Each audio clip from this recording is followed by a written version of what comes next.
Hey everyone, this is Dr. Dan. Welcome to Hello World with Dr. Dan.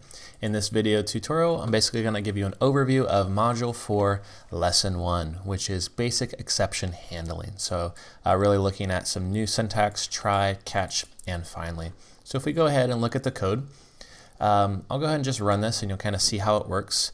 Basically is using a new class that we have not used up until this point called the J option pane. This allows us to do some simple pop-ups for messages as well as gathering data.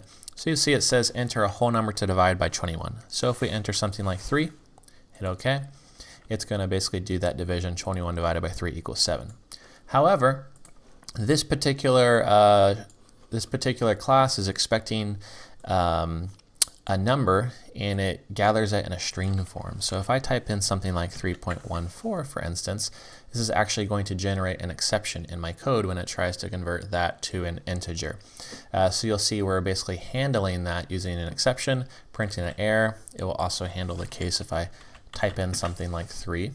Another valid thing or an invalid thing that could occur as well is if I try to divide by 0. Okay, if I hit OK, you'll see what we're basically going to handle that error very delicately.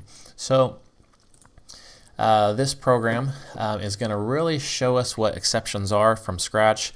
You just saw the completed code, so it's handling exceptions very delicately, but we'll definitely start from scratch and deal with the atomic bomb, so to speak, going off in our program of all the red text that gets generated when we have these errors go off, these exceptions go off. So we'll really talk about exceptions using that try, catch, finally structure.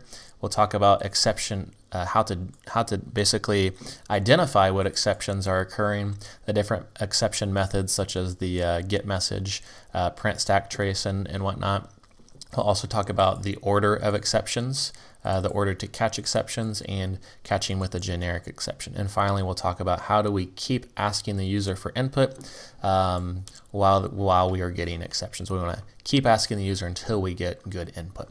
So hope to see you there on hellodrdan.com, where we'll actually walk through this from scratch and really give you a very detailed explanation of exceptions. Thank you.